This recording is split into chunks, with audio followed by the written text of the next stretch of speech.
მოგესალმებით ძვირფასებო, დღეს მინდათ მოგიყვეთ ერთი საინტერესო ისტორია ხანუქასთან დაკავშირებით ბაალ-შემტოვის ცხოვრებიდან. ჩვენ ვიცით, რომ ყველა თაობის დიდი რაბები სანამ სანთელს აანთობდნენ, ლოცულობენ დიდი ხანი, წინასწარ ემზადებიან დილიდანვე, მიკვეში ჩადიან, იტბონენ, უცაკეთებენ და ასე შემდეგ, რათა მთელი თაობის ებრაელების ლოცვები მიღებულ იქნას. და აი ეს ისტორია დაფიქსირებულია ბაალ-შემტოვის რამდენიმე მოწაფის ჩანაწერებში. მოხდა ასეთი რამ.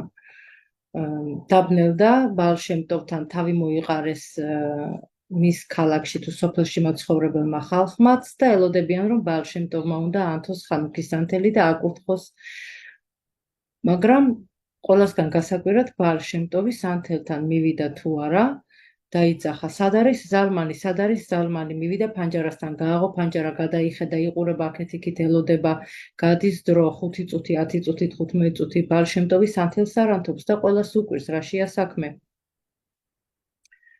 ზალმანი ეს იყო ერთ-ერთი უბრალო ებრაელი, რომელიც სხვა ქალაქიდან წელიწადში ერთხელ სწორედ ხანუქაზე მოდიოდა ხოლმე ბაალ-შემტოვთან, ასე ვთქვათ, იღებდა ინსტრუქციებს მისგან, რა უნდა გააკეთოს, როგორ მოიქცეს მთელი წლის განმავლობაში, რჩებოდა ხანუქაზე ბაალ-შემტოვთან და მერე ისე მიდიოდა და მხოლოდ ხანუქაზე ბრუნდებოდა ხოლმე მასთან ყოველთვის.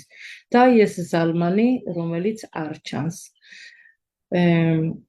ელოდება ბაალ-შემტოვი ზალმანს, ელოდება, ზალმანი არ ჩანს, გავიდა ფანჯარასთან, ისევ იყურება ფანჯრიდან. ამ დროს მივიდა შალდამთან, აანთო სანთელი, არაფერი არ აკურთხა, დაარჯო შალდამზე. და ამ დროს ყველამ დაინახა, რომ შალდმიდან სანთელი ამოვიდა და ღია ფანჯრიდან გაფრინდა. ბავშვებმა დაიწყეს შრიამული მურთეს, ყვირილი, ყველა იყურება ფანჯრიდან, ნახე სანთელი მიფრინავს, სანამ ხეებს არ მიეფარა სადღაც ტყის სიღრმეში. და გადის დრო, ბაალ-შემტოვიც და მისი მოწაფეებიც და ყველანიც იყურებიან ფანჯრიდან ამ სიცივეში, სად გაქრა სანთელი, ზოგს ტირილიც კი მოუვიდა, ხომ არაფერი არ მოხდა, ხომ არაფერი არ დავაშავეთ, რომ ხანუქის ერთადერთი სანთელი გაგვიფრინდა. ხომ ჩვენ ვიცით, რომ იმ პერიოდში სანთელი ძალიან რთული მოსაპოვებელი და ძვირადღირებული, ასე ვთქვათ, რამ იყო. და აი გადის დრო, ამ დროს შორიდან ისევ ხედავენ, რომ სანთლის შუქი ჩნდება ტყის მხრიდან და უახლოვდება მათ ეზოს, შემოფრინდა ისევ სანთელი და დაერჯო შალდამზე. და აი დაარჯო შალდამზე, სწორედ ამ დროს მათ ეზოს მოუახლოვდა ურემიდან გადმოხდა ზალმანი და შევიდა სახლში. და ამ დროს აკურთხა ბაალ-შემტოვმა ის საკურთხებლები, რაც იკურთხება ხანუქის სანთელზე. ხოლო შემდეგ ჰკითხეს ზალმანს, რაში იყო საქმე, რა მოხდა და ზალმანი ყვება, რომ როდესაც გზას დაადგა სხვა შორი ქალაქიდან მოდიოდა, ამ დროს დაინახა, რომ მას ყაჩაღები გამოეკიდნენ და ტყეში შევიდა, რომ თავიდან მოეცილებინა ისინი, მაგრამ როცა დაბნელდა, გზა აერია და ვეღარ გამოაგნო.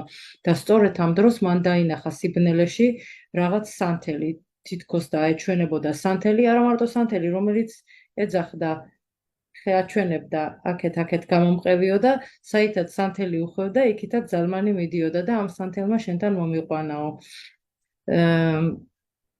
აი ესე გადაარჩინა ბაალ-შემტოვის ხანუქის სანთელმა ებრაელი.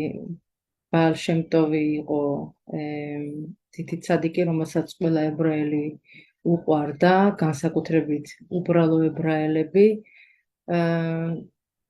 და ყოველთვის ცდილობდა, რომ სინათლე მოიტანოს, თორის სინათლე მიიტანოს ხალხში, უბრალო ხალხში და მათ გულშიც დაანთოს თორის სინათლე. მოგცეს გამჩენმა იმდენი საშუალება და ძალა, რომ ჩვენს გულში ავაგიზგიზოთ თორის სინათლე. ამენ, ქენ იהי רצון. חג חנוכה שמח.